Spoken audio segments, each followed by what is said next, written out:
दोस्तों, युद्ध और टकराव या आत्मसम्मान, जिस तरह की भी बात कहें, देश में कुछ हलचलें तेज हैं। सरहद पर मिसाइलें और हवाई हमलों की स्थितियां बनी हुई हैं। कहीं न कहीं हर देशवासी एक भारतीय सेना के गर्व और उसके सम्मान के लिए जागृत है और जय हिंद के नारे गूंज रहे हैं। हमारे साथ हैं वरिष्ठ पत्रकार मोहन शशि जी। हम आपका स्वागत करते हैं और दोस्तों बता दें कि शशि जी ने भी इस क्षण में जिस तरीके से जो स्थितियां बनी हैं उनमें कुछ कविताओं की पंक्तियां लिखी हैं और हम चाहेंगे कि वो हमारे दर्शकों तक पहुंचाएं। श्रोताओ, जय हिंद। आतंकिस्तान मिटाने जागो, जगाओ ज्वार जवानी में, जगो जवानों तुम में दम है, आग लगा दो पानी में। वाह। दूर ना रहो रहा साथियों, सर से बांध कफन निकलो, ए उत्साह समुच्चय जागो, बिजली से तड़पो मचलो, बिजली से तड़को मचलो। घर घाटी पनघट मरघट में तुम जागृति के स्वर फूंक चलो, और जो गद्दारी करे राष्ट्र से उसके कर दो टूक चलो। पानी डूबे बच ना पाए धरती और या अंबर छानी में, जगो जमानो तुम में दम है, आग लगा दो पानी में। इनकी जड़ें खोदकर जमकर उनमें मठा डालना है, भूले से भी आस्तीन में नागों को नहीं पालना है। सावधान सावधान, वे उनके पालनहार भी न बचने पाए, चक्रव्यूह भारत विरुद्ध कोई बैरी न रचने पाए। बार बार की झंझट हो, आर पार की अब कर दो, इनकी खालें खींच खींच कर अब तो उनमें भूसा भर दो। इन्हें पकड़कर फेंको सिंधु के, इन्हें पकड़कर फेंको सिंधु के खूब उछल गर्म उबलते पानी में, जगो जमानो तुम में दम है, आग लगा दो पानी में। मोदी के संकल्प सभी पूरे करके दिखलाओ रे, कश्मीर है स्वर्ग से भारत का मुकुट बनाओ रे। केरल से करगिल घाटी और गुवाहाटी से चौपाटी, वीरों की यह भूमि निभाए वीरों की ही परपाटी। एक अकेला चले नहीं, सबको लो साथ रवानी में, जगो जवानो तुम में दम है, आग लगा दो पानी में। जगो जवानों तुम में दम है, आग लगा दो पानी में। ये वीर रस से भरी हुई पंक्तियां और एक उत्साह निश्चित तौर पर हर भारतवासी के दिल में है।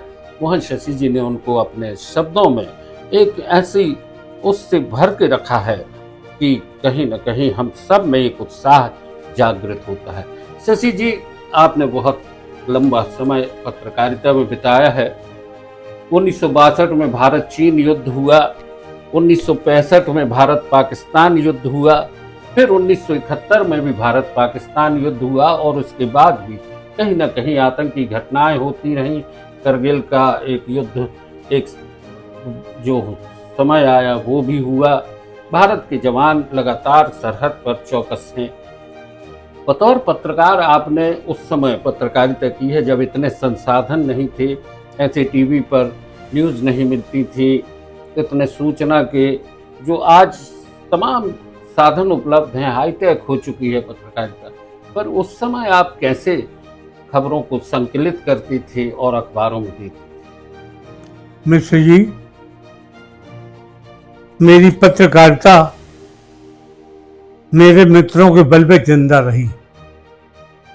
हर मोहल्ले में, हर क्षेत्र में मेरे 2-4 मित्र उस क्षेत्र के कार्यक्रमों की, आयोजनों की और घटनाओं की सूचना दिया करते थे, जिनके बल पे मैं लिखता। कभी कभी पुलिस से भी सहयोग मिल जाता था, इसलिए कभी भी कोई रुकावट पत्रकारिता में नहीं आई। नहीं, उस समय जो युद्ध की जानकारियां मिलती थी वो यूएनआई, पीटीआई और टेलीफोन था, या ज़्यादा से ज़्यादा रेडियो। साधन रेडियो था। उन्हीं से खबरें मिलती थी। उसके बाद उन खबरों को विस्तार करना, फिर जबलपुर में सुरक्षा संस्थान थे तो यहाँ से भी कुछ खबरों को संकलित किया जाता होगा। तो बड़ी चुनौतियां थी उस समय, साधन कम थे और हर पाठक जो है वो जानना चाहता था कि देश में क्या घट रहा। जबलपुर से नियमित युद्ध सामग्री सीमा पर भेजी जाती थी और फैक्ट्रियों के कर्मचारियों से मिलजुल कर काफी कुछ पता युद्ध क्षेत्र का लगता था। ऐसे रेडियो से कुछ बचता नहीं था, लगभग सब कुछ रेडियो प्राप्त हो जाता था। सारी जानकारियां उपलब्ध हो जाती थी कि यहाँ ये हुआ, वहाँ वो हुआ। जबलपुर से सुरक्षा संस्थानों से जो रक्षा सामग्री जाती थी और यहाँ पे जो फैक्ट्री में काम करने वाले वर्कर थे, उनके दिलों में भी देश को लेके एक बड़ी भावनाएं उबलती थी। बहुत ही खून खोलता था उनको बताने में। वे जो बात बताते थे ओज के साथ बताते थे,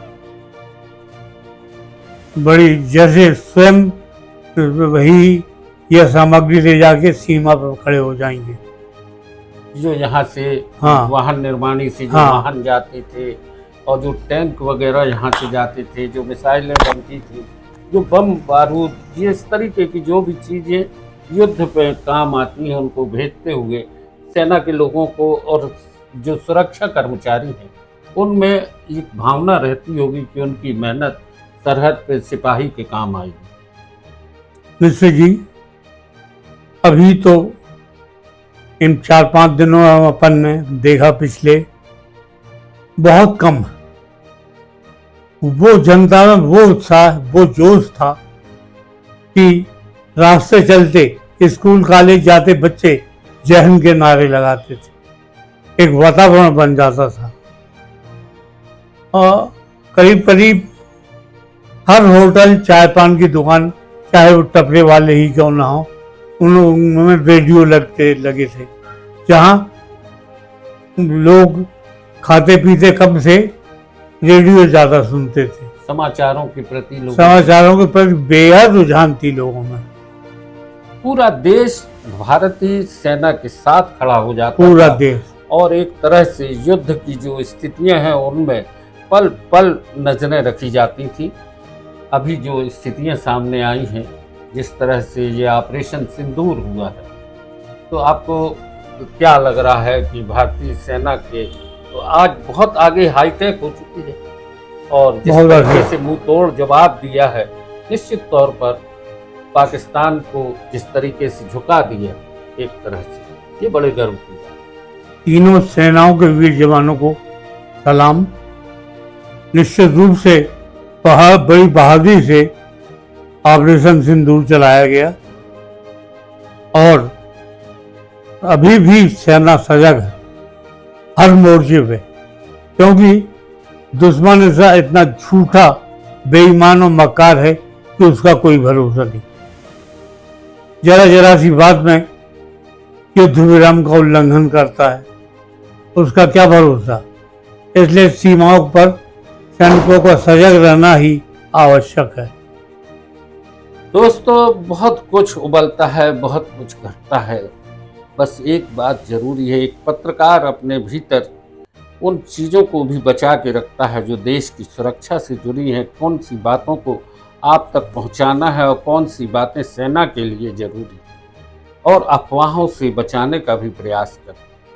आप देश के भीतर जो बैठे हैं, हम सब, हमारा सबका संकल्प होना चाहिए कि सरहद के जवान को हौसला दें और उनके परिवार के लोगों को भी यह बताएं कि आपका वीर योद्धा जो सरहद पर है वो हमारा भी कुछ न कुछ है, हमारा बेटा, हमारा भाई, हमारा पड़ोसी भी हो सकता है। नो न्यूज़ ऑनली व्यूज़ पर मोहन शशि जी से हमने चर्चा की। बहुत संक्षेप में उन्होंने बताया कि किस तरह से युद्ध की स्थितियों में पत्रकारिता होती थी, सूचनाएं कैसे मिलती थी। धन्यवाद शशि जी, आपको आपको भी धन्यवाद।